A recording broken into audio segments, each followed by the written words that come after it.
Hello? Hello. Is anyone there? Hello. We've got a new episode and a new guest, Mr. Craig A. Heidgerken. You. Hello, sir. How's it going? Pretty good, pretty good. How about yourself? I'm doing quite well. Thank you for being here. Oh, yeah. Hell yeah. Oh, yeah. Craig is a musician. He's an okay guitarist. I'm all right, you know. No, he's pretty fucking great. What else do you do? Just guitar? Me?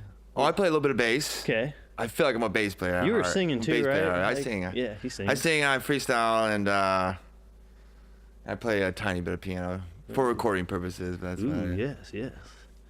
Very multi-talented individual. He plays with the Channel Cats. Do you play with any others? I've got a jazz quartet called Songbird Jazz Quartet with my wife, Beth Ann Heidgerken. And then I have another band with my wife called The Bees. It's 3 women, songwriters, harmonize, sing, and then Andy from the Candy Makers, and then myself, we back them up, like fill it out, fill out the space. Here's a thought. Hey, you should start a reggae band and call it Craigie. Craigie! That might be closer to the truth than you think. Yeah. Yeah. Hell yeah. Enough. So, now the Channel Cats, you guys started doing like a feature set thing on Bent River, Rock Island. What led to all that? What started that? How long? Well, originally it was a jam. If I'm correct, it was a jam that was started by Ben Swanson, that used to live around here, drummer, Leland Chasey, who's still in Channel Cats, and Zach Johnson and Michael Brock. They just would do this total improv, 3-hour shows, every week. It was an open jam, and I'd start showing up, and because they did the smart thing, they're like, it's a jam, don't hire a guitar player, because that's who's coming. Yeah. So I just started showing up, and I was like, man, I'm the only guitar player at this joint. So then that following year, we kind of like kicked it up a little bit, and we started doing features. That's a community building kind of exercise for everybody. Nice. You know? There's so much talent in the area. There's a fuck and ton. It's just like, and every day I learn about new people, and just want to have a really easy access spot for people to come and do their stuff, to collaborate. I've had a couple people be like, well, we never made music together, but we can put a 30-minute set together and go do it and do something unique. Right. So it's kind of the idea behind doing the feature thing is so we can do fun side projects, and for other people to do fun side projects. You and guys get to just kick it and jam all night, and it's just an excuse. That's all you wanted to do. Like, we'll just have some features come in. It's just an excuse for us to jam. Yeah. play with a lot of people and to meet a lot of people. Right. Because you never know enough of the local cats. Right. It's like, wait, there's this guy over here. He's a singer. Oh, this girl, she raps. Like, what's going on? Yeah. Right. Now, is it called WNOJ or whatever? Wednesday night open jam. Wednesday night open jam. So on Wednesdays all the time. Is it like you do just like once a month, or? We actually do. We do every Wednesday night. Every Wednesday. Except for January, February, we take a little hiatus. We live in Iowa. Wait for things to thaw out a little bit, and then we'll get back. Yeah, it's been crazy this year. So been lucky. So we just take off that. We're starting up again March 6th.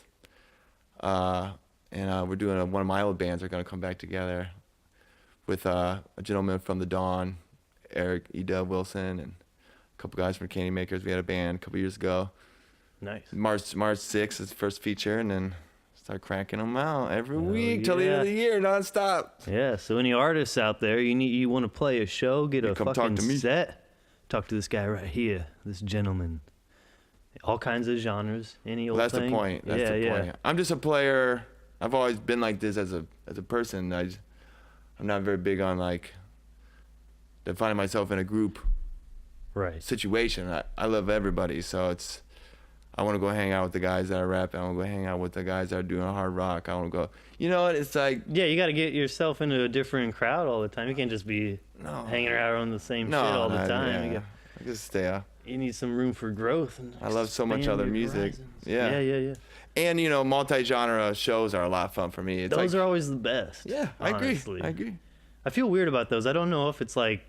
I wonder, does everyone feel that way? Or is some people like, this fucking bullshit. I didn't want to hear this shit. It's just like, well, I think I can take, maybe it's just a musician in me, but I can take 30 minutes of almost anything. You know, there's a very few guidelines. Yeah. I don't know if other people like it. I've always liked it. Because whenever I'm setting up a show, I'd love to always be like, it's just, have a fucking multi-genre fucking this and that show. Yeah. But then it's like, I wonder if that would go over well all the time. If people get sick of it, be like, I'm just here for these guys, and they leave for the next Well, group. like playing Chicago, if you ever played Chicago, that's just what it's like in a lot of joints I played, you know. Yeah. It's just they get a few bands together, it doesn't matter genre. They come, they're like, who'd you come to see? Check you out, you know. Right. Yeah, I don't know, it's a different kind of thing down here, though. Yeah. There's a lot of love across genre. Every time I've been, fans and, you know, like listeners and players are always just like, exactly what you said, this is great. This is great. I can stand anything for about 30 minutes. Right. I think the guideline for me is like, there's always like there's simple musical guidelines, but they're not always need to be fulfilled. But what it really is for me is like, are these people, can I understand what their vision is? You know what I'm saying? Right. It could be a band that's like, raw, wild and all over the place musically, but it's like, is that what they're trying to do? Or is it like, are they trying to be like a super tight funk band? Are they trying to like do some conscious hip hop or something? You know, like it doesn't matter what it is. It's like, is their vision being fulfilled?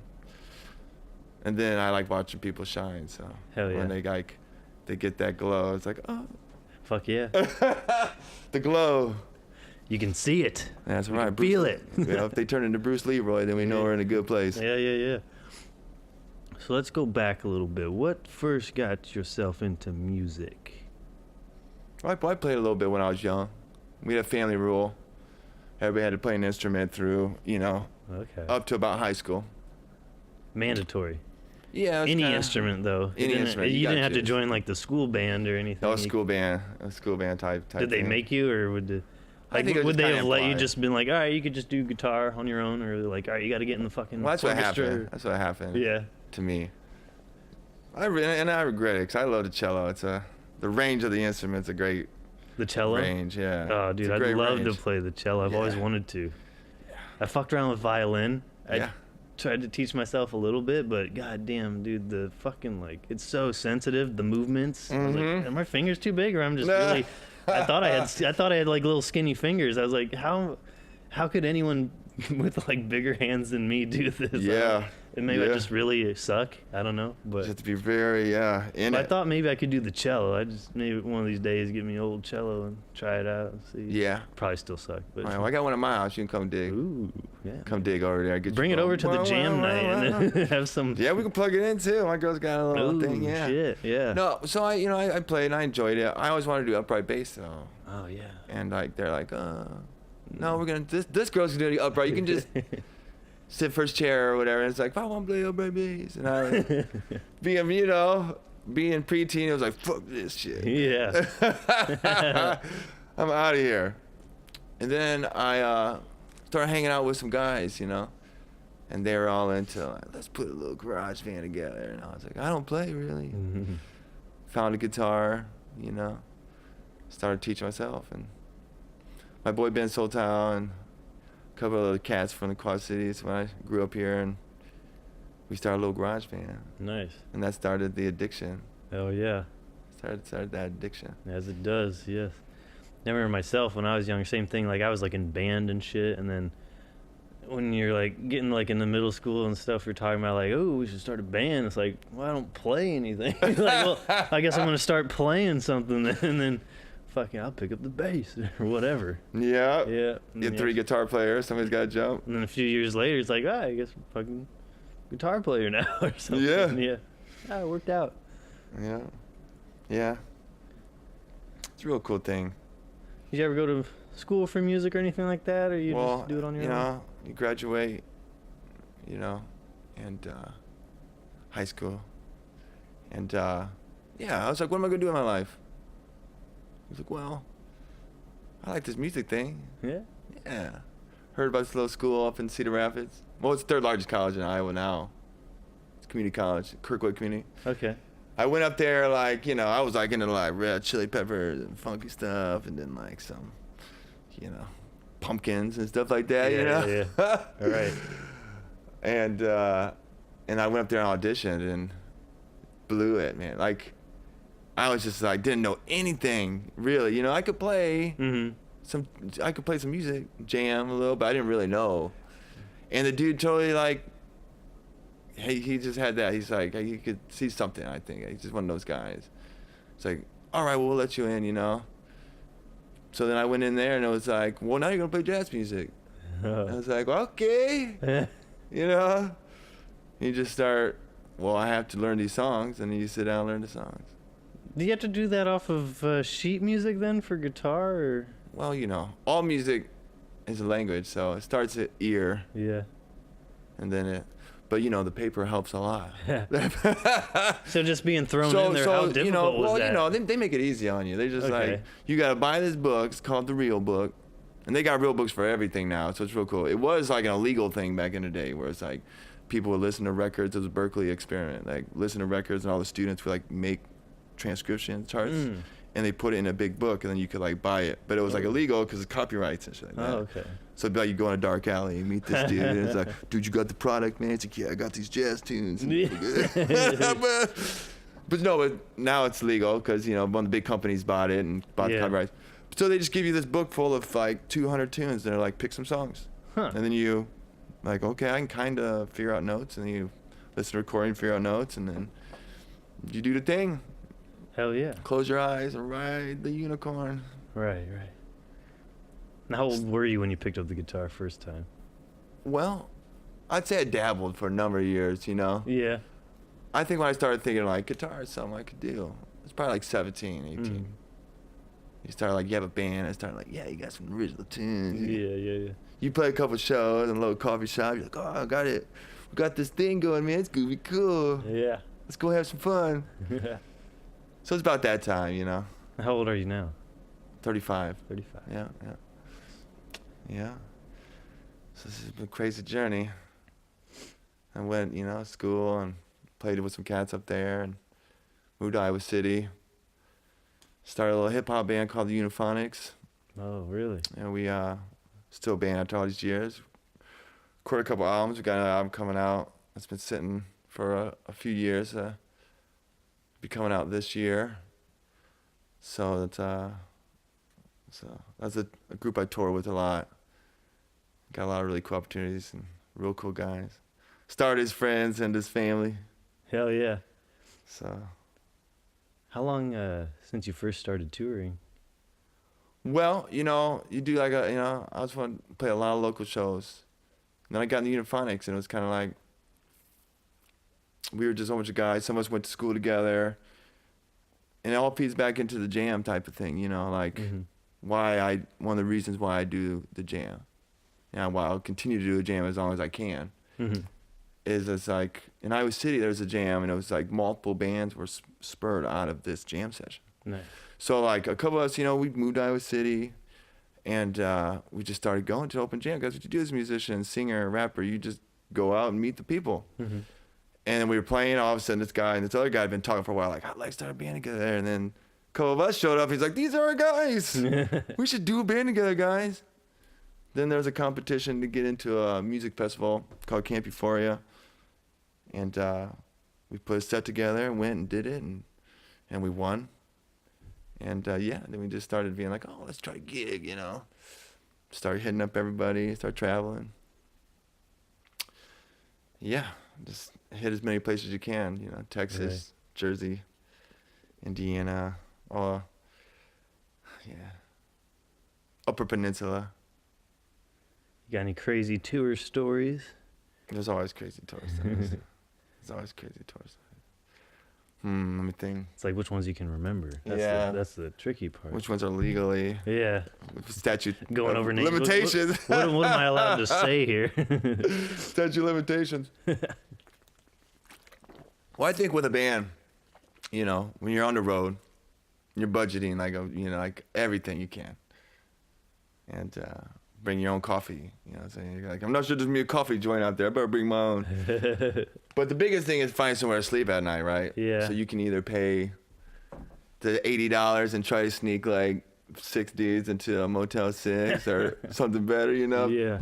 If it's not provided by the venue, or you're sitting there being like, hey, we don't have a home tonight. You know, so you're always going somewhere weird at the end of a night with a band. Yeah. You know what I'm saying? So sometimes it's good. You know, we opened in Wisconsin playing, I think it was Popcorn's Tavern in La Crosse. Real cool joint. Playing with a band called More Than Lights. We're opening up. They're a hip-hop band out of Minneapolis. We get up there, we're hanging out, and these people are like, hey, you should come to our house. It's awesome. We took a dairy farm, and they made like a horse ranch.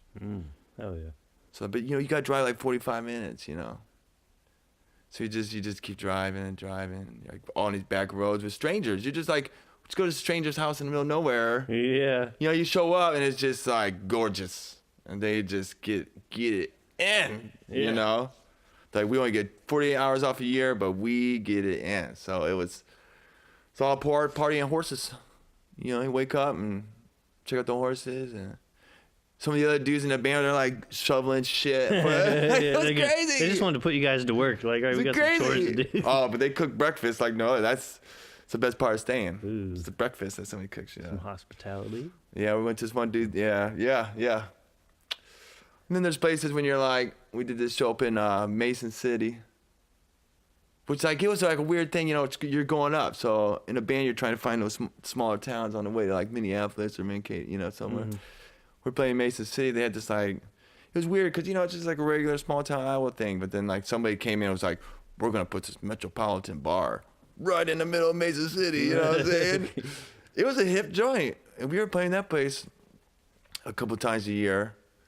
And but then somebody's like, hey, you want to go? We live in Manly, Iowa. We got a place out there, you know. Drive out on the cut, going out there. There's like, you know, it's a small trailer park in the middle of nowhere. You're going in. There's like pit bulls you know, a couple pit bulls. They got bandanas on them because they're in heat. House is just like rank. You know, it's like on the thing. Great people, you know what I'm saying? But you're also like, is this a den for, you know, it's like a den? When you fall asleep and you wake up and the dogs are fucking on your drummer. And wake up, breakfast, though, sausage and eggs, bacon. You gotta have that breakfast. Dogs, ammonia smell. Yeah. You just never know where it's going to lead you. Right. Luckily, nobody's been stabbed along the way. That's a positive. Only like broken bones and shit like that. Well, that'll happen. Healable stuff. Yeah. They should have, every venue should have an attached bed and breakfast that accommodates the musicians every time. That's a dream. Yep. That's a dream. That and people that carry your gear. Yeah. There's some venues, you know, like we play up in Marquette, up Peninsula, and they just, you know, it was like 12 hours to get there, so they take care of bands. It was really cool joint too, because it was like they got the university up there, and it was just a wide. It was like there was only one cool bar, so everybody went to this cool bar. There was also like a 5-star restaurant or something like that. Okay. So then the whole band gets free meals and a hotel stay and all that kind of stuff, you know.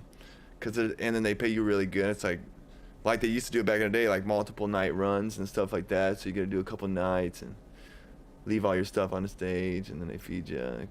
5-star restaurant though, huh? That's what they said. Maybe it was. Is there a 4-star? Well, yeah, I think. Well, you know, I've heard it's like 3 to 5. Yeah. They just want to say. They'll just say it's 5. Who's gonna know?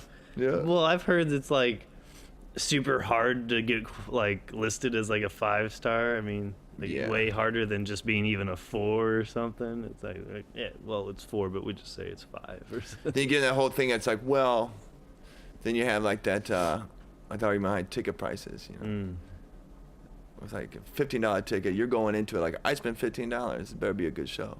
Yeah. So you're either gonna like love the band or hate them. There's no in between. $5 show, you're like, oh, you know, I had a good time. I hung out with my friends and stuff. You know, it doesn't matter as much because it's only $5 investment. Like 5-star restaurants, like make or break. Yeah.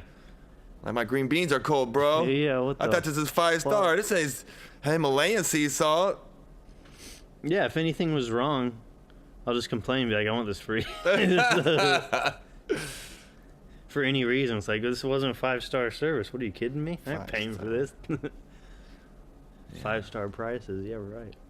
Yeah, but sometimes it's worth it, though. Yeah. Sometimes it's worth it. Definitely. What kind of food they have at a 5-star restaurant? I don't know. I feel like every restaurant serves almost the same thing. When you get to those fancy restaurants, it's just a giant plate with like a very tiny, fancily laid out shit with some garnish shit on it. I'm a big coffee guy, so I get into like the taster world. Yeah. And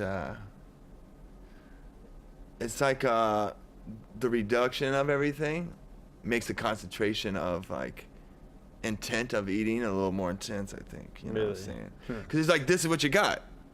Yeah, true. It's like when you get a glass of wine and it's like nice glass of wine. It's not like, because you're just like a 2 liter of wine. I mean, if it was like, you'd be like, ah! Maybe that's just me. I don't know. It's a concentration of intent of experience of the flavor. It's like I'm really focusing on this exotic agreement, you know, ingredients and shit. I don't know though. Sometimes you just pay for a fancy white plate that's been wiped. Yeah. Well, it's only for those with a refined palate. Yeah. Can only taste these magnificent flavors. If you're not used to it, it won't taste as good to you. I can dig it. I can dig it. Yeah. Music is the thing. Do you do that? Is that your full-time gig or no? Well, right now, yeah. Oh, I teach, play music. Living the dream, huh? Living the dream. Hell yeah. Yeah. Well, I got 2 babies at home, so my wife did the first one. She stayed home, and then I had to get to do the second one. So nice. It's a pretty cool thing. Pretty cool thing. So is that how you picture it going down the road? Just keep doing the same stuff, basically doing it? Well, I kind of go in this multi-tiered kind of. There's always there's a dichotomy of choices, you know. Yeah. Slavery of choice, right? Like, do you want to keep teaching forever, or well, teaching's a really interesting thing. I love to. Yeah, I get gabby, so I can talk. I get really excited about music and sharing information, you know. So yeah. I really do enjoy teaching. This year, I'm looking to do a series of like master classes through the RME. Different topics. Some will be something as simple as like understanding notation, and then some will be like advanced pentatonic, like stuff like that. To kind of create barrier, something where it's like it's a great communal, thing, and then we can actually get together and people can play the stuff we just learned. So I do have a passion for teaching. I never really thought I'd be a guitar teacher though. Yeah. There was a time I wanted to teach, like do what the guy did for me when I went to community college. He took a young buck, he saw some kind of fire or something in there. Yeah. Or maybe he just needed more students. He's like, I don't have a guitar player right now. We're gonna let this boy in. You're We'll the train last him. one on the list, so yeah, we'll just train this dude. But and give people that, because like I listen to jazz and stuff. Growing up across cities, you get Dixie, and then late night I'd be like putting on, the college stations or whatever, listen to music. Like, oh, that's pretty cool stuff, But it's never really like some people I meet that like they grow up and they're like, oh, I love jazz because they got into it early. It was like I went and then I heard a specific song. I remember the song and where I was. At the intersection I was at, and all of a sudden it was like a button, like click. I was like, oh man, it's this trombone lick and this man. So give people that opportunity, because it changed my life. It changed my ears and the way I listen to music, the way I philosophize about music. Just because one man was just like, you ever heard this thing called jazz? You feel like playing this kind of music? I'm like, yeah, sure, man. And it's like all of a sudden I'm like, the rest of my life is on a totally different trajectory. So it's those cool opportunities. So I thought really about doing that type of thing, like, getting into like a community college and trying to build a program to just spread the vision or philosophy of jazz, the way that vision of looking at music. Yeah. So I have thought about that a lot, but I never really thought about teaching. I thought I'd play for a while and see where it takes me. But then I found like people are like, hey man, can you do lessons? And you're just like, sure, why not do lessons? Yeah. So I do plan on teaching. I like to move towards, I have a cap on how many students that I want and just do those number of students. because you can fall into the world where all of a sudden you're teaching 40 students a week, but you're not playing. Yeah. I meet guys like that. Yeah. You go to any town, go to a local guitar shop, there's gonna be like 4 guys in there that are monsters. But are they out there playing? And that's what I got into music for, is playing, not... You got to pass it on. That's a duty as a human, is giving something to the youth to help them grow and be better. Because that helps you grow and be better. But, you know, it wasn't the original intent. It was like, get out, let's have a good time, jam, make some music, you know, try to create something that's worth listening to. And alleviate the suffering of others through a good time. Teaching is just another way for me to do that. Do you teach independently, or you do through a place? I do through the River Music Experience. Okay, yeah. I thought about going to other places, but they do scholarships there. Oh. So if you're like got a child or adult, it doesn't matter age. You can go down there and be like I was when I was a kid. I tried to do guitar lessons when I was a kid, but I couldn't afford it. The guy eventually be like, man, I just can't. You're not paying me. So I had to like hustle and do some things that are, you know, illegal or something to pay my guitar teacher. And so I just gave up on that. It's like, I'll just teach myself because I can't afford it. And like living here in the Quad Cities, there's a solution to that. It's the River Music Experience. So I heard about that. I was like, this is where I should teach out of. You know, I went to other places and checked out what their deal was, but it came down to that. I was like, people that don't have much, music goes a long way. It did for me. They offer all different kinds of instrumental lessons, right? Oh, yeah. Yeah. A wide variety. If, you know. So I teach there, and I teach out of my home. Hell yeah. And then I also do home delivery teaching. Hell yeah. Yeah. Sometimes people want to be in their space, you know what I'm saying? Right, space. yeah. It's more comfortable for them, whatever. Yeah, if anyone out there's listening wants to fucking start playing some music, yeah. I got babies. Yeah, this guy will teach you some things. A few licks, $20. No, I don't know, $50, $100. We could talk. Go down to the RME if you're poor. Yeah, man, it's a great deal. It's a great deal. Hell yeah. But so I teach out there. I've done a few things, you know, like the libraries, little master classes and stuff like that. That's a real fun thing, you know. Try to be concise and like, cause I'm a tangent, you know. Talk about major scale. We talk hours. So it's been a real journey on the teaching thing. Just want to do it more and more because it's just exciting to watch people have that moment, ding. You know, I really don't like to call it teaching. You know, I like to call it guiding. You know, because it's like anything. You have to sit down and do it. I've fired guitar students before. Yeah. Because it's not about a money thing. I mean, you got to make money, but it's not about a money thing. Well, you can't just be teaching someone who's just not practicing, not there, just not into it. Yeah, it's like, do you want to do this, or your parents make you do this, bro? If you don't want to do it, then that's not the kind of student I want. Right. I'm not there for siphoning money off of people. I want to like make the Quad Cities have a little bit of more of a like, if I can help these youth grow and put this city and put the people here on the map to make them proud of where they live, then I'll do that. Hell yeah. I'll do that. Do you still, like, maybe in the future want to work towards doing a thing through a school, like a program? Well, I have thought about that. You know, with my education level, I can't teach public. But I teach private. Yeah. So I have thought about that. Or I thought about this other thing, which we're starting to do with the jam too, by the way. Well, I thought like after developing these master classes, I thought about because we live in Iowa, Eastern, and Illinois, you know, there's a lot of rural space. So I thought about doing like a traveling master class thing, like public libraries and all that stuff, so people in small towns can have a spot to come and, you know, try out something different, learn something, teach somebody else. That's a good idea. So it's like, because there's not a lot of opportunities in those areas, you know, for something different. All it took was one guy giving me a little bit different perspective, and my mind was blown and everything was changed. So yeah. If you can help people to appreciate and understand things. That'd be a really good idea. The hardest thing about like classes like that is just like the promotion. It's like, oh yeah, people got to know. So many times I'll find out about a class, like, what, yesterday? Like, yeah. What the fuck? I would have gone. 100%. And then find the time when it comes down to it. It is a task. I mean, I've done multiple library things and talked to the coordinators and people like that, you know.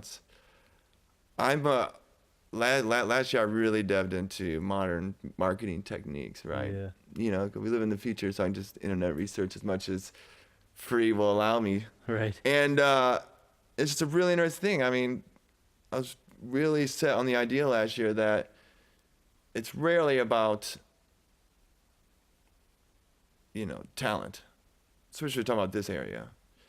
We're real lucky to have a lot of talented area because people from the rural and everything, they also come into this city to experiment and do their own things. So we have this fun little thing here.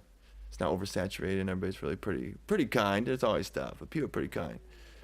So I was coming into like, well, there's cats here that are better than cats I've seen that are, you know? Mm-hmm. But what's stopping people, you know? Right. And there's that whole group thing, cultural thing in this part of the country. But we talk, you know, specific to QC, where it's like, you know, once the implosion of the post-industrial era hit this area, you know, Case left, right, Caterpillar, crushed my dad, you know what I'm saying? He's crushed by losing that job, which is his stable way. Mm-hmm. So it's like watching that, there's like a psychological influence on the area. You know, Portland's relative to this side. I mean, they have certain industries there that bring different people, but like, what's really different? And to me, I believe it's a perspective-based thing, you know. Mm-hmm.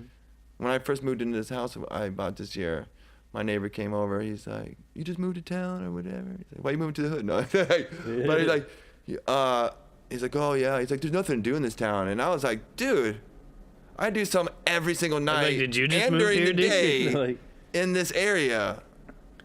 You just don't know about it." A popular misconception about the Quad City. It was just a perspective. Of course, we're not like Chicago. Of course, we don't have, but what we do have here is an ability to engage.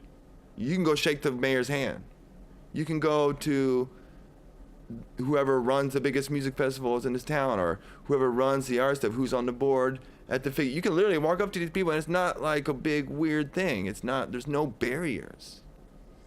And then it's just like a size thing. If you're just talking like compared to Chicago, it's like, well, it's just not as big. It's just smaller. There's still just as many things to do for this size of a town. Yeah. But it's not like a fucking. So it comes down to me is like, there's things that people are trying real hard. They're trying. It's good. It's been a lot of interesting growth. You know, moving away from here and coming back towards the change. Yeah. But I really think it's marketing. Because it's the idea of, it's not the thing. I'm sorry to be so binary on it. Yeah. But it's definitely a leading factor, you know. Definitely. But maybe it's just an illusion that I have because I'm like a guy who's like, I like music, so why wouldn't I like a local band? Or like, I like famous artists, why don't I go to see some local artists? Like, I just like, it's music or it's art or it's whatever. I don't care if they're famous or not. Are they doing quality work? Yeah. I just have that perspective. Yeah, well, what is that about people? It's like easier for them to obviously, you know, support someone who's famous and who's made it already, and it's just like, you know damn well that it's like somewhere there's the next famous person waiting to be found, and it's like, and even if someone doesn't end up being famous, there's plenty of great, you know, just artists, musicians, whatever you're looking into, like, you know, yeah, you can just turn towards your local scene and listen to any type of music. There's got to be something good, depending how big your town is. I mean, yeah, like. And then there's the other side where I get all philosophical and I'm like, well, never. We won't go there yet. But you know, I think part of it is as simple as like when somebody smiles in a room, other people smile. It's like going to a movie theater, and like it's funnier at the movie theater because there's that group think, you know. True that, yeah. And so I think part of that is like the confirmation from the group that it's quality and that they define their quality through other people's parameters instead of being like. But I also think there's people that really enjoy new and different and something like that. It's just like a philosophical choice they make. They're like, but mostly I think, and everybody has this in them. We're not all one or the other. I think it's like a familiar thing, you know. It's familiar, so it feels safe. They recognize it.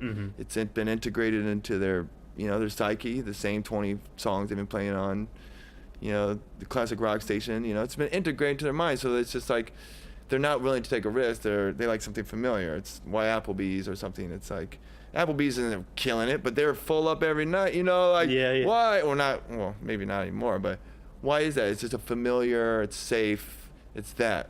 And there's people that are thrill seekers, that are more like, what's the new thing? I never heard of this guy before. Type it in. That sounds pretty cool. I wonder what they're like live, you know? Somebody else is like, well, I'll just listen to this person or whoever is in my mix that somebody put in my mix for me. Not saying that people that don't go to shows don't discover new music, but I just think it's an outlook. Well, and the thrill seekers, how many of those are like probably musicians themselves? Well, there's that too. And I mean, like, because there's probably a good amount of people that are into finding new music, into local music that probably aren't musicians. But I mean, I feel like maybe when you're looking at the local scene, people that are going to shows, you know, more often than not, probably majority of those people are also involved themselves in some way or another, being an artist or musician, and so they're just kind of involved in that whole scene, looking through the scene for like, oh, here's this new band that's really good or whatever. Well, this goes back to my marketing idea. And I won't say don't market to the heads. By heads, you know, it's like the people that have seen people like me. I'll go watch a lot of different bands. I used to go to this joint, Rusty Nail, it's Gypsy Highway now, because they had a slide guitar, lap steel dude that was bad. I'm not huge, you know. I like some country type stuff, you know. This mother, he was bad. 6 o'clock dinner, right? Free music. It was real cool. It's real cool. So, because I'm a musician, I love the scene. I love to see cool players. I love to support my friends and all that thing. Comes back to the marketing thing. Like, I think what a lot of people do, and the nut to crack is not.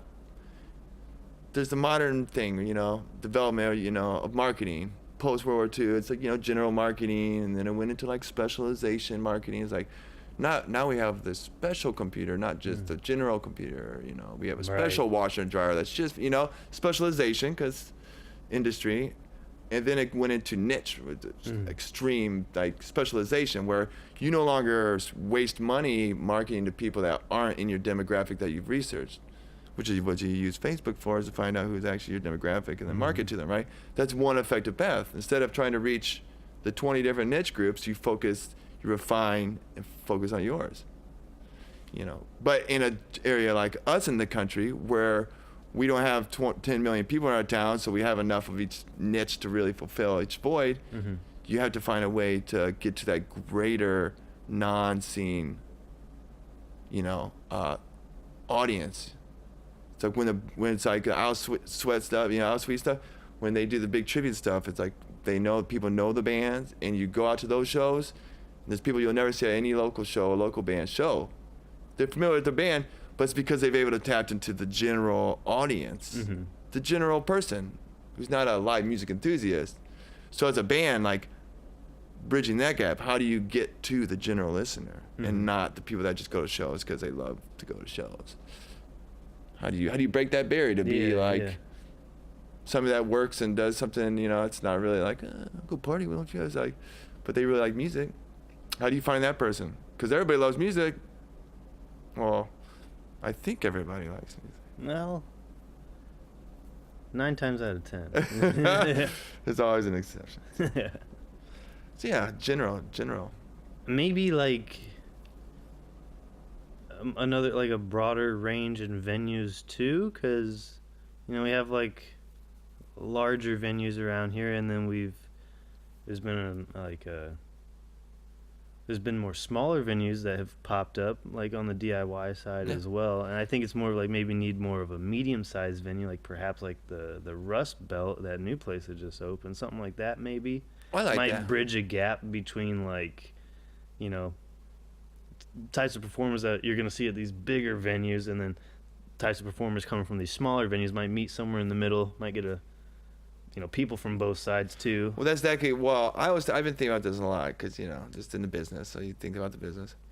I'm actually really excited about that because exactly what you're talking about. If you can, there's been interesting arguments on both sides of this, right? But if you can get book these bigger acts in a club that's, not like an arena or something like that, right? Mm-hmm. You're bringing in these general people, and and then you have your local talent. You have these other, so they recognize that there is something exciting to do, and that there are musical options for entertainment.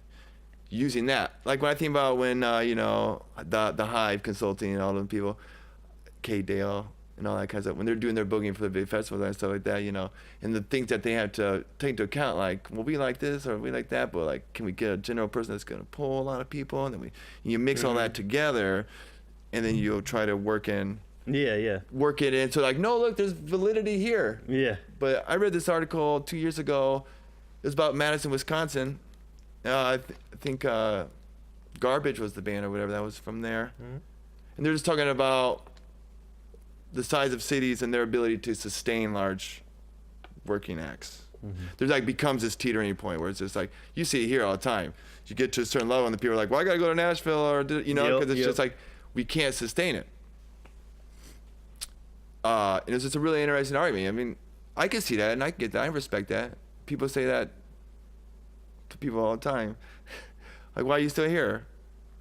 I'm a Midwestie, but I really think it's a really interesting thing. And they actually make the argument that free summer festivals ruin local music scenes, but because people expect free music. But and that's a part of the why it can't survive, is because people get the general audience gets a large ingestion of music for free in the summertime, opposed to what it really needs to be as a cost. But we all know that the arts are a streamable service now, so so the name of the game is different. But it's just always interesting thing. Like, can it sustain anybody large enough to still live here?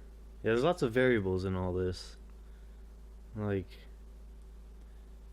should it be like trying to make shows like on the cheaper side, like you said before, like if it's $15, it better be good, $5 you're more open to whatever. It is, so I try to like you said, instead of doing anything free, should you and also maybe instead of doing anything too expensive, maybe just a nice middle ground or something.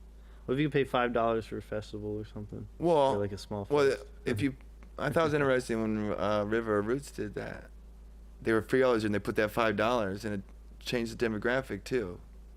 Because it was good and bad. Because it was like, I always liked the idea. I'm a big community guy. Like, maybe it's my kids. I moved back to my hometown. You know what I'm saying? I'm ready to root it up. Put some roots in and help people grow. Like, every child's my child now. Since You're I had dad kids. Mode now. Exactly. I'm daddy all day. Musician daddy. Good or bad. But I got a little sidetracked there.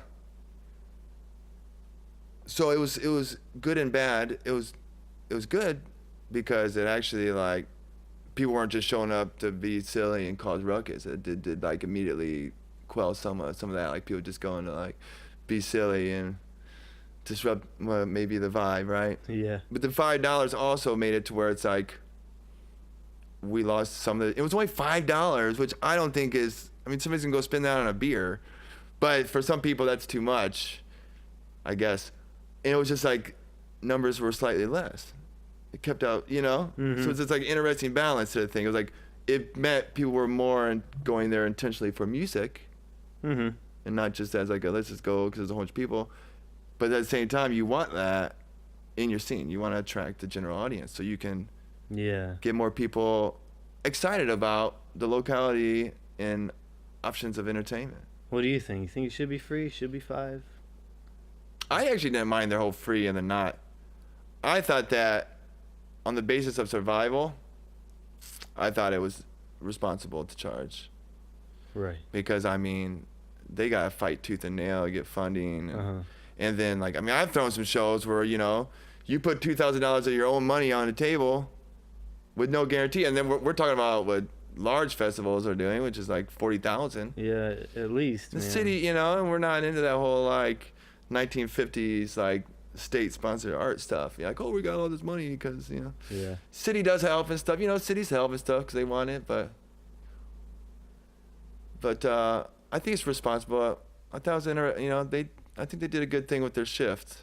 Unfortunately, I love Outdoor Fest, but shifting to what they did with Alternating Currents will probably be better for the local businesses, and then they don't have to pay for porta potties, police, and stages. And I love my guys over, you know, my guys that own all the stage stuff. but there'll be some stuff out. So yeah.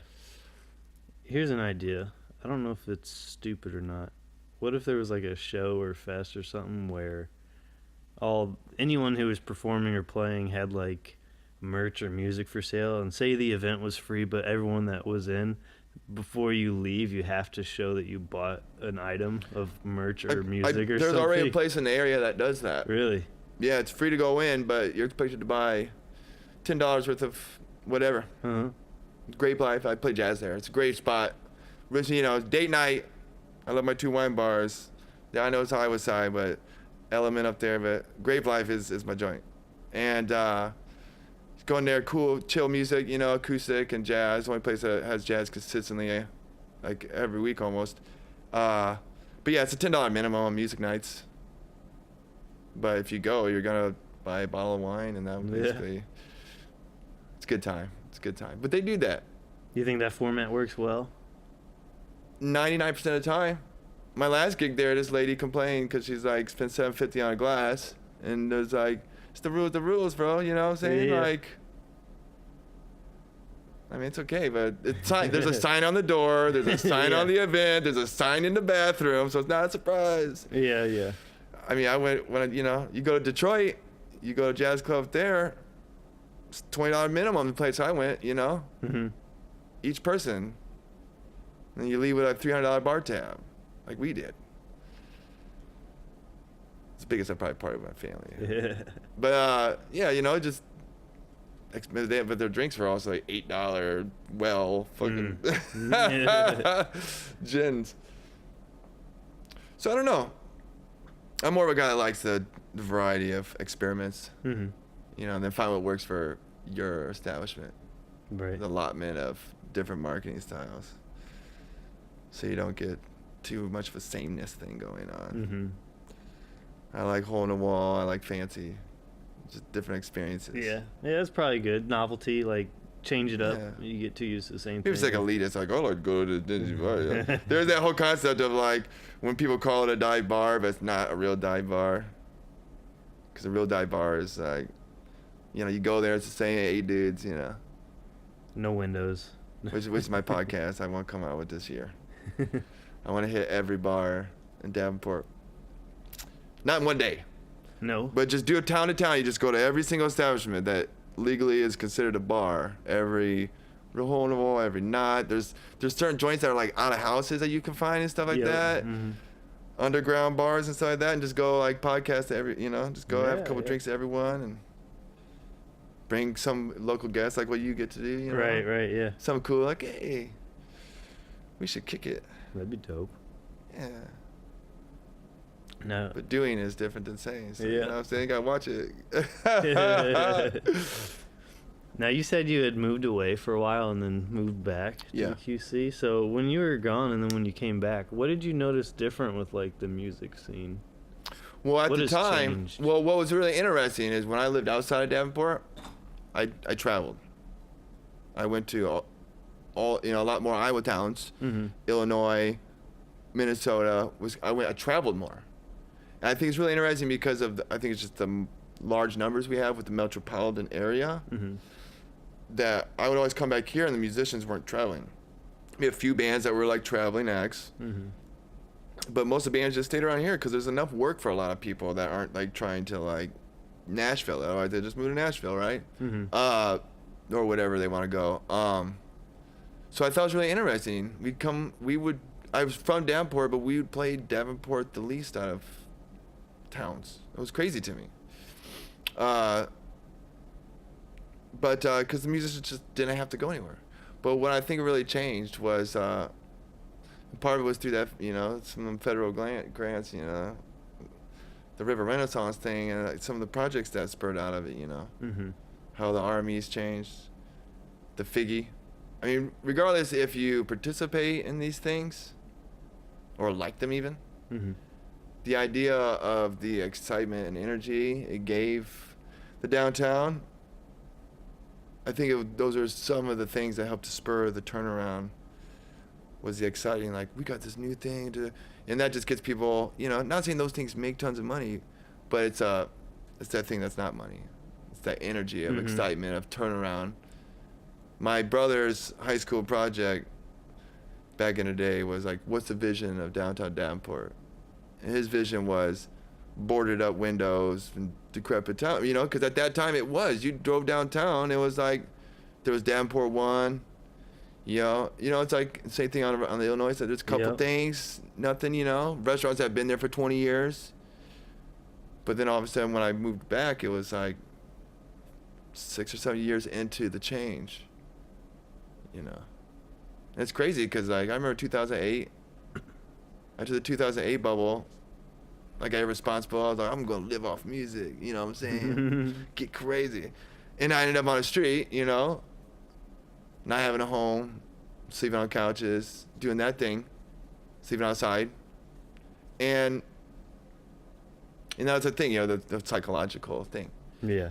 Even though Iowa City the whole time had 3% growth, like, it's crazy. They never psychological. But I came back here and it was just really interesting because that was that whole thing of like, oh, well, it is a recession, but there's an excitement about building, and it's still building. You know, I always tell people all the time, it's like, you know, one of my brother's neighbors is he just lives in a regular old neighborhood, you know, below Locust.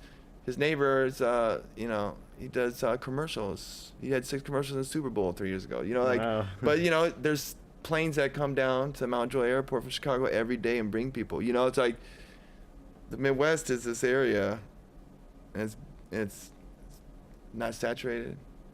A lot of growth, potential for growth and opportunity. You can get in still. You know, that's what's exciting. I think that's what people who live in larger areas, who can work mobily, are realizing. I come here, taxes are low, you know, yeah, you know, crime a little bit lower. We're not really in Quad Cities, but you know, it's opportunities here. It's cheap.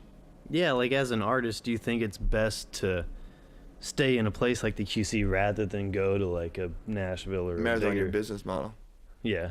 Because like we had this shift in, you know, Uniphonics where it was, you know, you're young, so you think you have the old school model.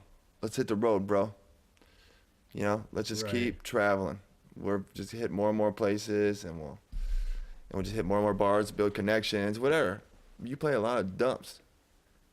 It's what you do. You know, you just accept it and you move on. Okay, well, that's why we get guarantees and stuff. You know? Sometimes you got to play long show, 4-hour shows and stuff like that.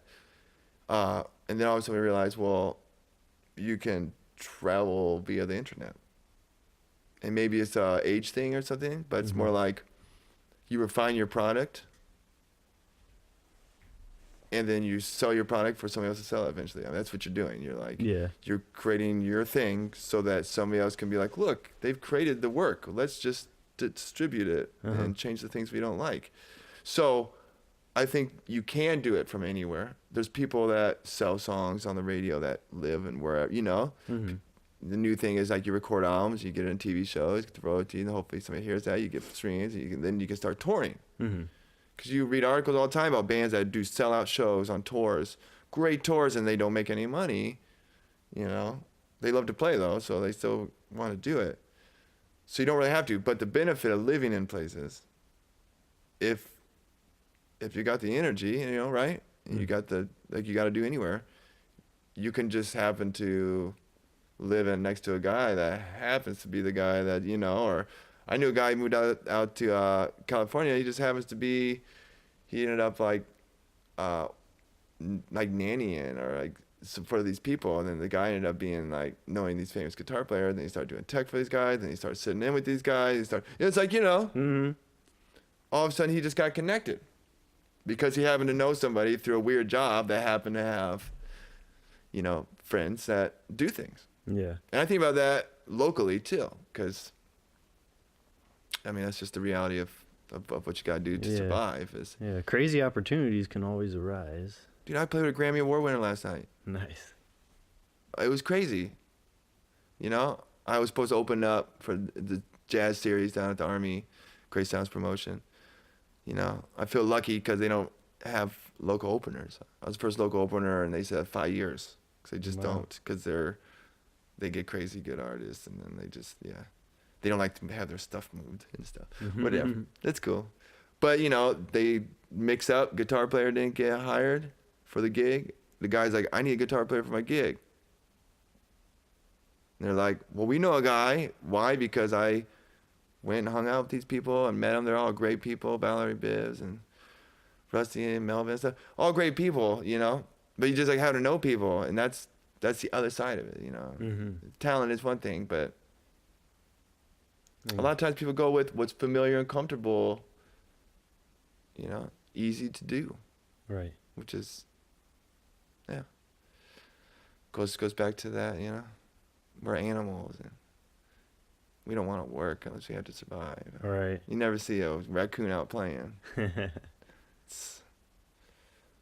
Make an argument for procrastination. That's a completely natural phenomenon that we are supposed to sit and rest, other than when we're trying to survive. So if I'm being lazy today. And as an artist, that's another weird thing. Like artists just procrastinating with their art and whatever. It's like that is like a phenomenon. Well, the argument is one of the arguments of procrastination is like a fear. It's a fear of the failure. That's why you're not engaging in what you're doing. You're not feeling confident in your idea, because you got to put in the work, which is a possible waste of time. So you don't want to like waste time. So you just like don't do it, or you're like, oh, is it really worth it? It's like, it's just stuff, that's one argument. That's like the way that you argue it to motivate yourself, I guess. Yeah, sometimes it's like I won't want to do something, but then as soon as I start doing it, I'm like, oh, this is great. I'll do this all night. I tell all my students, because, when I started getting into teaching, and I did it for a couple while, and I was like, I think I could do this better. Let me, research it. And I really picked up this great thing, especially in our type of world right now. Most people are like, I have so many things I could and want to do and have to do. It's just like blows my mind out. I can, I love so many different things and have so many different interests. For time to be a true Renaissance person. Right. But what I tell my guitar students is 5 minutes. I'm only going to do 5 minutes. If you play guitar and you pick up a guitar for 5 minutes, you're going to play guitar for 30 minutes. It's, there's, supposedly it's like a Japanese concept, right? 1 minute. You want to build a new habit, you do it for 1 minute a day. And then you slowly start elongating. They just talk about meditation. It was in the context of meditation, but just do 1 minute a day. And then as you see, it'll progressively become longer and longer, because you'll build the habit. And once you open the box, I'm not sure if you ever meditated, but you're sat there and just been like, the next thing you're like, man, it's been like 20 minutes. Yeah. Because you just been, So it's just getting that box to open, and then you can't stop. Yeah, time can lose you when you get into those states. The dream is being in the flow all the time. You meditate a lot? I went through a thing where I was in my early 20s where I was trying to get on that heavy stuff, like transcendental meditation and stuff. I dated this girl, and they're part of this cult, right? The chiropractors down here. Dad lived in a teepee in the summer. It was super cool. Mom was all like Frank Zappa and stuff. I was like, this is crazy. I was all like musically stubborn, and like this girl and her whole family was into like way cool music before I even knew. It was crazy. But they're in this thing called Heidgerken. It's based out of Minneapolis, and it's like it's born out of like the 60s revolution. It was the idea of like it's 13 layers to a reality, and you just need to learn how to meditate, and you can go all the way through all the layers, right? But since it's a cult, there's a living, God type person. But you're not supposed to let people do really like have their books and stuff like that. So, but they let me like do a research paper on it for school, and so I really got into that, And I met some like meth heads through my job, and they're all like into that, like, yeah, man, I do this stuff, and I'm like, oh, yes, sir, man. Like crazy, they'd be like, get these oils, you gotta like get the room, get the temperature, get naked, lay on the ground, and like do these things. And then I was like, with the Heidgerken, I was calling on the Dream Master, which for me is like Freddy Krueger, So you like got a chant before you go to sleep, so you can like practice your lucid dreaming and write it down. Yeah. I started getting into that, but that was like, 10, 15 years ago. There's the new meditation is like the corporate thing where it's all like preparing for the worst day of your life. You get into that where it's like, it's a really interesting thing, that the new like yeah, read this book called World of Titans. You know, this guy interviewed 200 people from various things that are quote unquote successful, and what it seemed like is everybody meditated, drank tea, and exercised. I've heard that. Except for that. Who's that guy? All he does is smoke weed. He's like, I got a different kind of weed for every creative process. Yeah, who was that? Oh man, he's a comedian, man. He does all his pothead movies and shit. I can't remember right now. White or black? White guy. White guy. Oh, Seth Rogen? No, yeah. Okay. No, wait, yeah. Seth, yeah, I keep wanting to say, like, when people say Seth Rogen, I'd be like Joe Rogan. It pops in my head sometimes. Yeah. He's a comedian and a pothead, too. Yeah. Exactly. Now, do you see in the future, do you want to just keep playing shows forever, touring around, till you're like, you can be out there playing when you're fucking 80 and shit? Well, I've actually gone through a couple periods in my life where I want to quit music. Yeah? What spawned that? Well, you're an entrepreneur, right? Yes. So you're always on a job, right? When I was a child, I had this fantasy because I'm from Midwest, man. I'm a Midwest dude, you know. There's many forms of Midwest, but I'm a Midwest dude. And blue collar kind of guy. So I imagined as a child, like, my father, like, go to work, come home, you work hard, you got a little bit of extra money to play with, and you improve the house, and you do this, you know, you just, like, you live, right? And the illusion of peace and freedom and safety and all that stuff, right?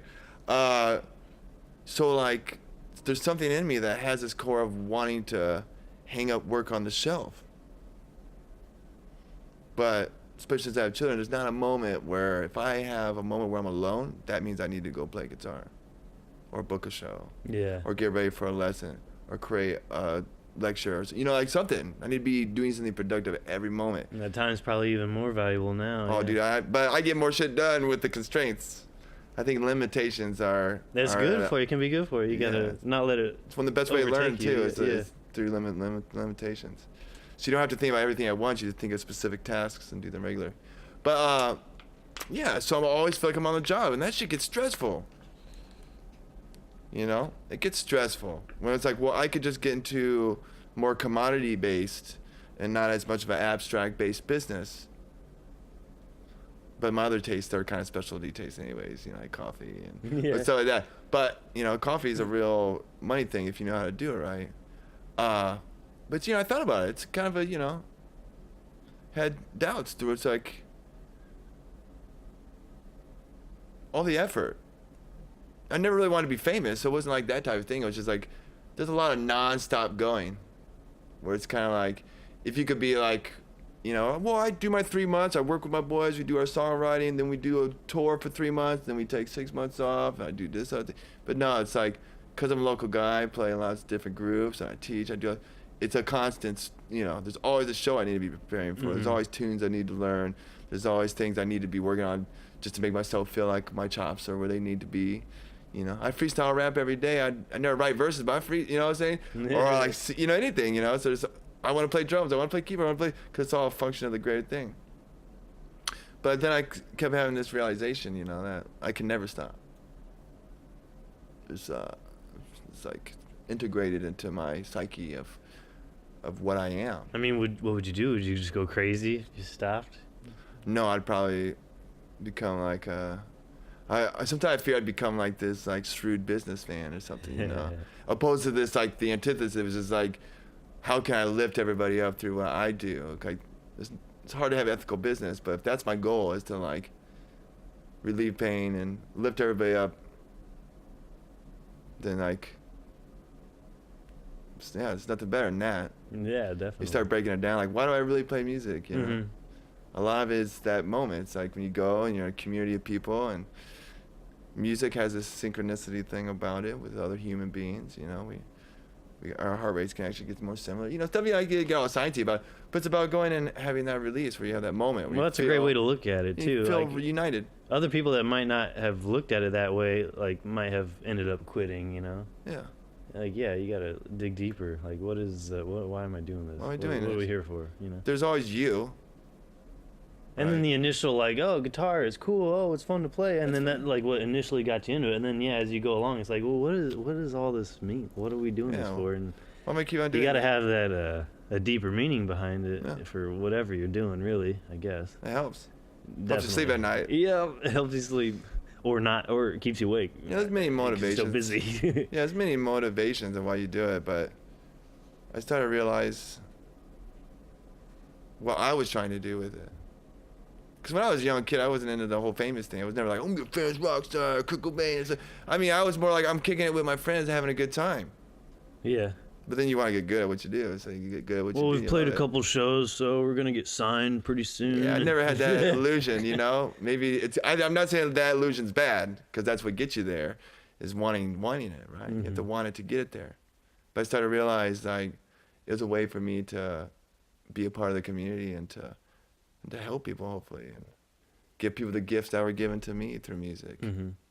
Yeah, and I heard I guess you could say it was like a quote or a part of a quote that's talking about musicians and artists. Like, there's so many more forms of musicians, or there's so much more in between of like starving artists and like, you know, top of the record charts performer, you know, so much more in between, like as far as options and so the way things. people pursue it, how you go about it, and whatever. It's so crazy. It's crazy. You could be a successful ass musician, like getting paid, selling out shows, and it's like, I've never heard of you. You yeah, know? Exactly. Just because you're not like on top of the charts or whatever kind of shit, but you're still out there killing it in whatever niche or whatever. And that's what's so crazy. It's just, that's what I always try to approach things with this whole mind, because that's what I've been doing on Facebook right now. And as you see, I've been trying to like all the drummers, all the bass, you know, because like, and that's cool too. Yeah. There's so many times I kick it with these guys. I did a show with them last night, and they're like, "You ever heard of this guy? He went to your high school, same time you did or whatever. He's like the greatest guy in this whole town ever. You know, like you never heard this guy?" And it's like, sometimes you're not in bubbles, and I like to pop and jump in, and experience all variations of human life you can. So it's just so exciting to burst through the bubbles and be like, "Oh my gosh, like." Lap Steel guy, he's killer. Or who's this MC over here? I never knew this guy. Oh, the R&B singer. Oh, wait a second. You know, like all over the gamut. And they're all in the same town. You go to a show and there's 50 people here that don't go to other shows because it's a specific genre. Yeah. So it's all, you know. Yeah. For those who are listening, he started posting on Facebook like, name all the local drummers, go. Name all the local keyboardists and shit. And I read through it a little bit. I was like, I haven't heard of any of these people. Like, you know, there's a good amount I have, but then a shit ton that I haven't. Yeah. So that's a great way to. Shit, if you need a bandmate, just go to his Facebook page. Just go through these lists and look for who these people are naming. Yeah. Yeah. So that's part of what, like I said, the Uniphonics thing got me doing a lot of different music, a lot of different opportunities. Started through the jams. So that's my thing. I hear people come to the jam all the time. They're like, I can't find a drummer. Dude, I know like this area is drummer crazy. What kind of drummer do you want? You know, you want a church gospel guy? You want a hard rock drummer? You want some, it's like there's a lot of variety of drummers. And everybody says they can't find any. But I'm like, dude, there's like 50 of them. Some of them have other gigs, but like that's, you gotta make people want to play. Yeah, like too, I've seen people post like, oh, I wish I could start a band, but there's no one here that wants to play the kind of music I do. It's like, yeah, there is. They're out there. You gotta start opening your eyes or something like that, man.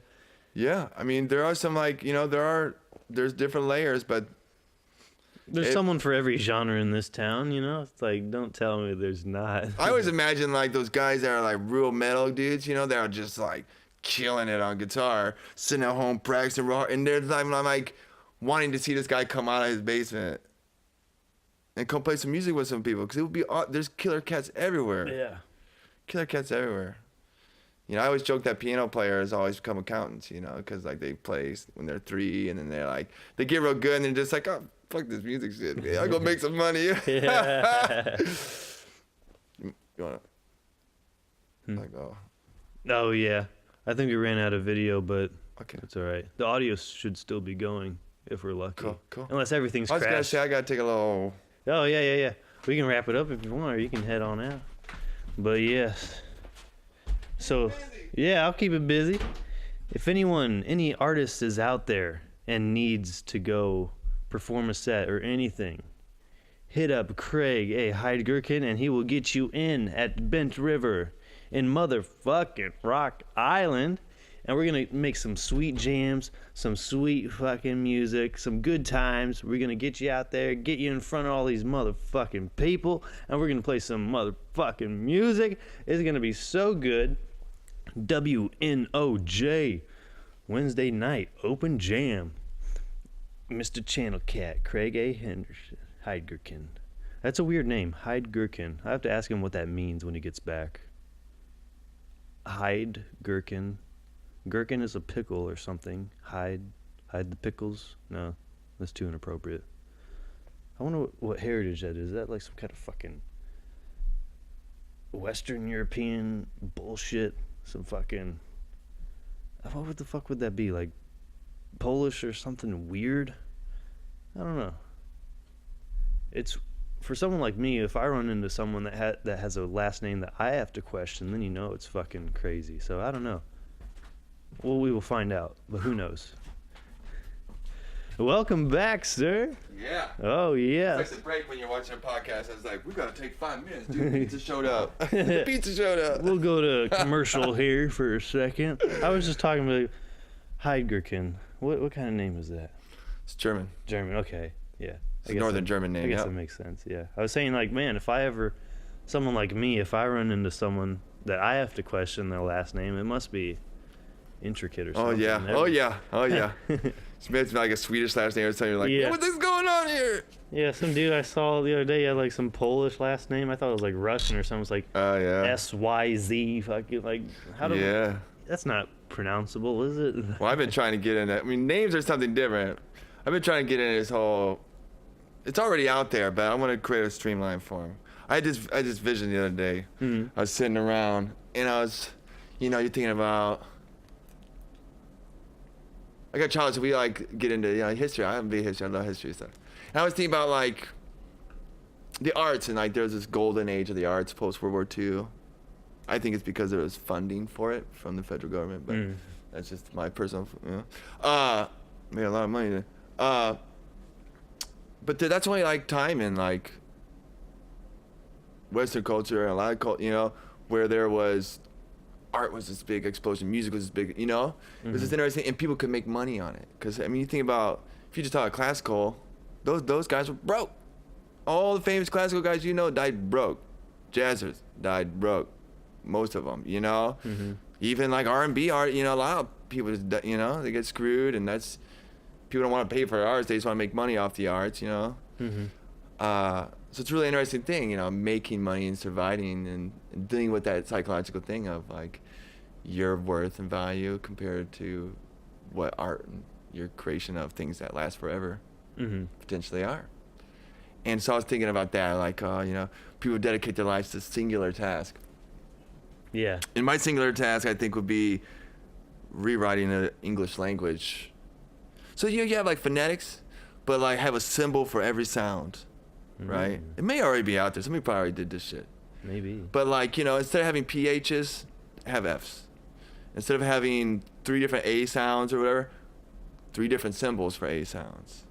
So you don't have to, so there's no question. I'm teaching my daughter how to read stuff, and it's like, these words don't make sense, man. That would probably help someone who like is trying to learn English, who's it's not their first language. Dude, English is such, like, it's the most fucky language ever. It's crazy. Because of like the figures of speech and all this and that and all.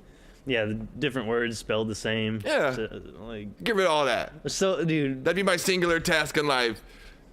We won't go metric, so I don't know if they do that with English. But I mean, if you're listening to this podcast, we are all so lucky that English is a language we can speak, and understand somehow. Like, humor can transcend barriers, but some of it's hard, like, when it comes to, like, the weird expressions and shit like that. It's like, what the fuck are you saying? But... the singular task, I give up on everything. Give up everything but, maintaining survival and working on the English language. There you go. It would only take a year, probably. You think a year? A year? Yeah, I mean, you don't have to go through every word. You just got to create new rules. Yeah. Words. And then you hire some intern to do the rest. Fuck with the alphabet a bit. You could do it in a year, I bet. That's going to need a lot of marketing to get it out. Yeah, I'm not academic, so it'd be a hard road. Yeah. I'm not a Rhodes Scholar over here. You're still young. There's plenty of time. Plenty of time. Plenty of time. It's life's work, the new alphabet. Now you've played, so like you play like rock and shit, and you played in like a hip hop band, jazz band. What other genres of music have you played in or do play in right now? Well, I think I'd go back to my greater philosophy of you know, I try not to be too much a deconstructionist or you know, like distill things to singular objects. I do it. I try not to, but I just have a very, through what I define as like a jazz philosophical way of looking at music, you know, where you're approaching it with this level of trying to understand the system of music so you can operate within it, you know. I mean, music is you know, it's an oral thing. It's a language, right? So when I think about music, I try to break it down to like, okay, we got music. It's the language. And now we have dialects of the language. So you can talk country. It's the same system. You just have to learn how to talk country. You gotta have the rhythms, be country, you know, the vocabulary, which is the phrases or licks. You try to get those down and then incorporate the actual feel, which is the hardest part, right? Like you can play the blues, you can play all the notes, but you gotta make it feel like the blues. That's why people play blues their whole life. It's because they feel it, they got it, it's in their bones, you know. There's the joke, you can't take the jazz, you know, you can't take the jazz out. You can't take the jazz out of a jazz player, you know, if he's playing the blues. But so I look at it as like dialects. So it's all based in the same system. You just have to learn how to speak the specific way. I can talk like I got some kind of southern drawl, or you know, whatever thing you want to do, you know, whatever dialect you want to make, Boston, you know, kind of thing. Yeah. You just got to do that with music. So I love genres. It's a really interesting thing because, you know, genres are like, you know, codified because it's a unique expression that's accepted and then like a larger group has invested in it, right? You know, sometimes those around cultural boundaries, you know, or not, you know. So there's historical values to the genres, you know. Some people are like, you can't play Latin music unless you play Latin music and you can feel it. You know, like you have to be able to feel it to have the feel right. Otherwise, you're just kind of like doing a generic version of it, you know. I can get behind that, you know. It's a feel is really important. Definitely. But it doesn't mean I can't dabble and try to experiment, playing around, speaking another dialect. There's value to any genre. I can live behind that. If it's defined as something, there's probably something of value in it. Now, 99% of the rest in that genre could be not very good, but it has a definable characteristic that's unique, so there must be some innate quality that gave it birth. You know, so that way I can look at all these things with more openness, and then I can explore those things with more openness. Because I don't know, sure. I hear a track, and I'm at a restaurant, and I hear a track, and all of a sudden I'm like, I think I'm just gonna become a Latin percussionist. Or I'm like, I hear like this crazy metal, so I'm like, oh my God, wouldn't it be awesome to play like classical metal shred and be like, man, I heard this hip hop song, you know, like, because it's so exciting. You know, I always think art is a collection of an individual's experiences put into, with intention, put into something. And whatever the intention is what makes it art. So I grew up listening to, you know, I went to a lot of quinceañeras and that kind of stuff, you know, and so I always got a soft spot for like cumbia and stuff, like, you know, northern kind of Mexico kind of music and stuff, you know, some of mariachi, more polka-y kind of stuff. That's in my soul a little bit, you know, and then, you know, I'm Quad Cities too, so there's always blues in there, you know. So like you get all these vibes from your life, and then you put those into something new, and then that is your art. Is like it's your experiences share with the world, right? That's my vision of an artist, you know. There's people that preserve art, your Wynton Marsalis of the world is like, this is what jazz is, and if you're not playing this isn't jazz. Yeah. Opposed to like, jazz is anything you want to be, just like rock kind of is. There's loose guidelines, but you need the purists. Yeah. But I'm not. I try not to live like that. I try to live the individual life. Yeah, that's a beautiful way to look at it. You got to come at it very open. Yeah. Is there anything you haven't ever dabbled in? Well, I just started playing more country type stuff. Yeah. Because I got asked to play with the Bees, my wife's band with Aaron Moore and Esme and Mr. Andy Ross from Kingmakers on drums. So I got to play with them, and they do like a folky and some rocky they do kind of some different feels and stuff.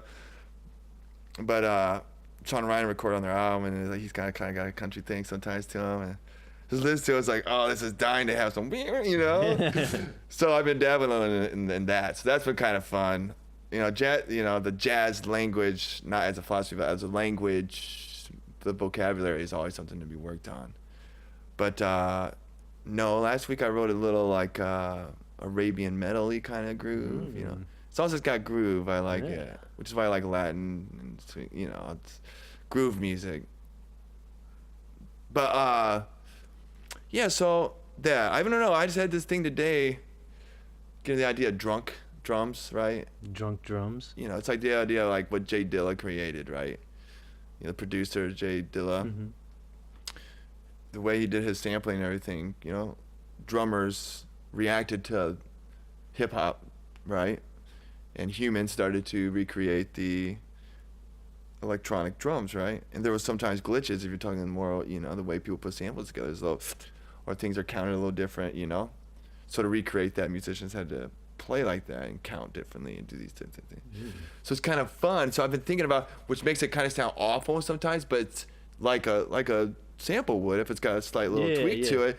But if you can do that consistently as a human being, I just heard a track today when I was out eating some Thai food, and it was like the drums like slowed down on beat like 2 and 4 of the second bar. So I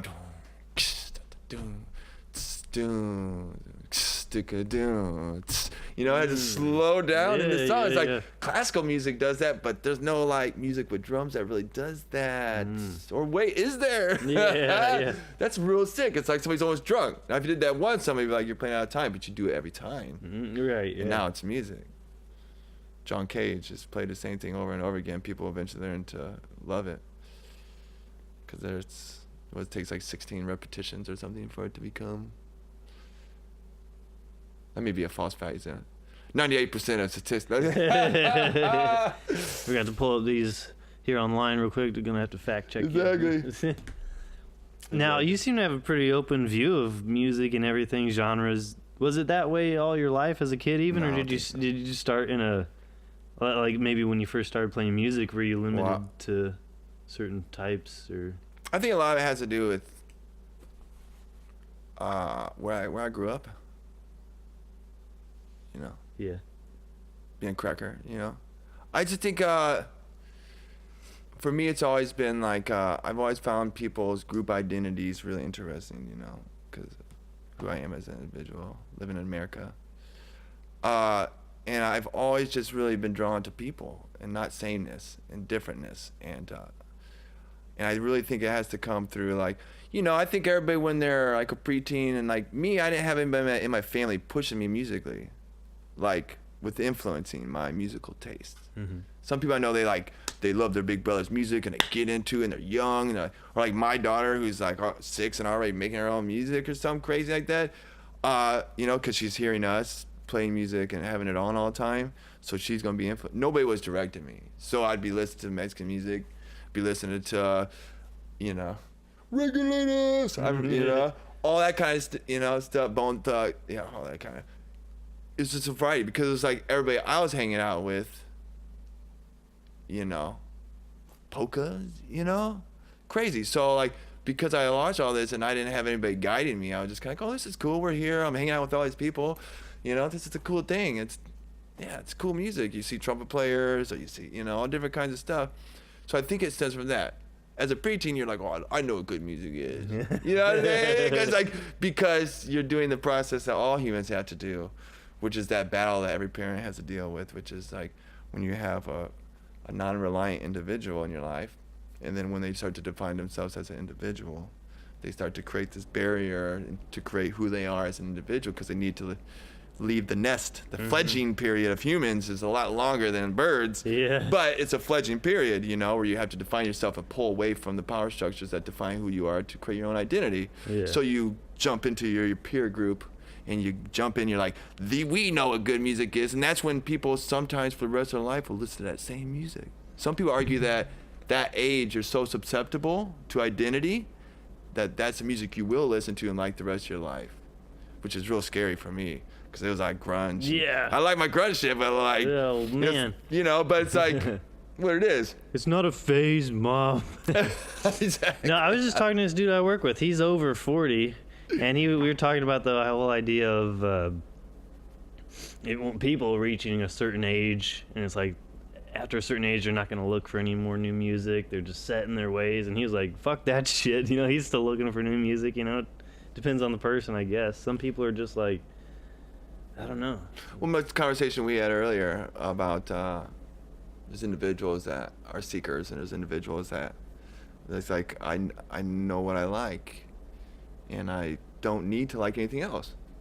Because they have. It's like, I get that. They got a good formula that works for them. That's great. But it's like, man, I would really hate it. I would too. Like, I like so many different kinds of music, but if I took any one of those, all right, you gotta listen to this for the rest of your life, I'd be like, fuck, kill me. I always wonder, because I tell you, I started to get into a factor of like the people who push genres, because I'm a musician, a lot of things peer through that lens, right? Like crystal. And so it's like there's people that want to change the future, and there's people that want to preserve and create tradition and preserve that, so that, and that's important. Both are important, you know. Right. John Coltrane going crazy was important. Yeah. People didn't like that. 50% of people would leave his shows when he came out with his new sound, you know? And now everybody's like, this is legendary, you know? It's like, back in the day, people were like, fuck this guy. So what the fuck is he doing, you know? Because he was pushing it, and people were like, that's not jazz.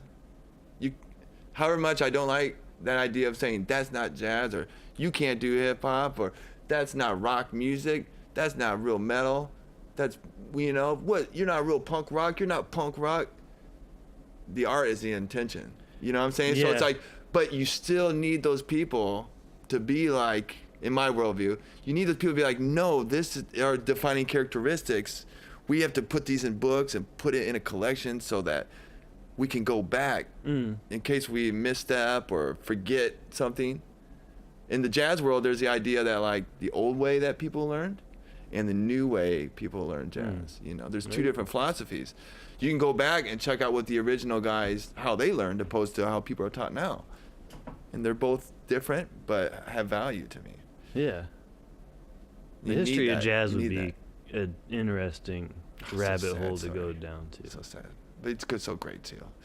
That's a crazy type of music. Like everyone regards it that way. Like, ooh, jazz. That's some weird, serious shit. Like, well, I think it's an interesting thing because it was poppy type thing, you know. And then people decided to define it a little bit different and took a different pride in it. It takes a high caliber to be really good, but that's why I call myself back alley jazz, you know, because like, yeah, I did, you know, a few years in school with some okay teachers. I love them all at heart. They're the biggest sweeties ever. But like, you know, they're not like I was learning from Herbie Hancock or something, you know, like went to Berkeley or something. So I'm like back alley jazz, you know. And I think that's an interesting thing in the jazz world is there is a level you have to hit now where it's like then you can be like authenticated as having a label. And my whole worldview is not that.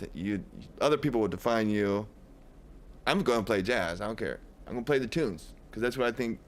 It's the vocabulary, it's the tunes, it's the intention of the art, you know. So, yeah, I just, it's really interesting. It is a tough music because it takes a lot of listening and playing and understanding. But then again, I'm on the same thing. When I listen to like Jimmy McGriff or like some of the stuff that all the great break beats, you know, Grant Green and stuff these guys are just jamming and they were just doing what we do in the Quad Cities or anywhere. They get together with some guys and they play. They create some songs, they go to the studio. They weren't like, most of them weren't banking. They were having family, doing their thing. You know what I'm saying? Like, they're living everyday lives. But when we peer it through the lens of a historical thing, it's like this. I'm big on that. You get the fantasy world of like artistry. It's like, no, these dudes are just like everybody else in this town.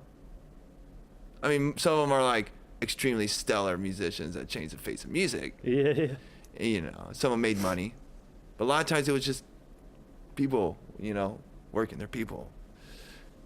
And we can go have the same shared experience of community, growth, and everything. Boom, right in your backyard. Hell yeah. $5. $5. Or maybe no dollars. I'm still selling it. Hell yeah. Well, I'm going to have to wrap All this right, up. we're going to wrap it up. We're going to wrap it up with. Yes, sir. Well, let me just tell everybody something for a second here. Because it's about, I felt like the jam was part of the reason why you invited me over here. Because, you know, we had a connection through there and all that stuff. Yes, sir. That's how you build connections. And that's what I really want to push about the whole jam thing. Is I bring food for a reason, you know, because when there's food, and I call it grown folk probably. When there's food, the whole environment, you're getting over that survival and brings people together. Breaking bread is the best way to bring people together. mm-hmm. There's nothing more than I want than a place where, like you were talking about earlier, certain people go to certain venues because that's where they feel comfortable. I'm trying to blow that shit out the water. I don't want to be in a monoculture world. I want to have a variety of people who can interact, maybe meet a new bandmate, maybe meet a new friend, maybe jam for the first time. I've seen people go to a jam, stand up and sing in front of people for the first time, and 4 years later are playing in one of the top bands in the state. Because they went to a jam, and then they met a guy who met a guy, or a girl and a girl, and it happens every day. If it's a good jam, they're cultivating that good energy, and then they're just feeling it, and they get up there, and then one thing leads to another. 4 years later, shit. 4 years later, you're rocking shows all the time, playing at the Engler, or, you know, whatever. So it's about bringing people together. Audience is always 50% of the crowd, 50% of the show, you know what I'm saying? It's about the audience, it's about the members, it's about the mixing of everybody. It's my dream. It's my dream to bring people together so we can have a few moments where we can, like, not have anxiety and stress and just feel connected. Community, motherfuckers. Ever heard of it? Well, thank you for being here, sir. Oh, thank you for bringing me in. Yes, Mr. Craig A. Heidgerken, Channel Cats. What are the other bands you're in right now? Tell them Songbird again. Jazz Quartet, The Bees, the Uniphonics plays from time again. I do a trio with Kellen and his little brother, and then every once in a while I get to do fun things like last night where I get throw together a smooth jazz band out the blue with some stellar cats. Where's Julian, Sam Mac, Ben's Hotel? Nice. You know, it's just some cats, and I'm always doing pickup gigs and weird stuff like that too. For those who are listening, how can they get a hold of you, or we'll find out more if they want to look into the open mic jam? You can always check it out on, of course, the Book of Faces, the Channel Cats band. You can always hit me up, Craig Heidgerken. There's about 4 of us in the world, so make sure you find me. Craig A. Heidgerken. Craig A. Well, you know, it's that whole, like, if you put a middle initial, you look smarter. Yeah. But, you know. He's official. He's like, is he an author or something? Exactly. It's like, no, he just reads. Yeah, you can hit me up on Facebook. You can email me, CraigYouLoveMusic@gmail.com. We can have fun together. Yes. Bent River, Rock Island, WNOJ. Sounds like a radio station. WNOJ. Wednesday night, open jam. Yeah. Yeah. Hit it up. Let's do it. Let's make some music. Have some good time. Build some community, motherfucker. All right. Well, peace out. Goodbye. Until next time. So long.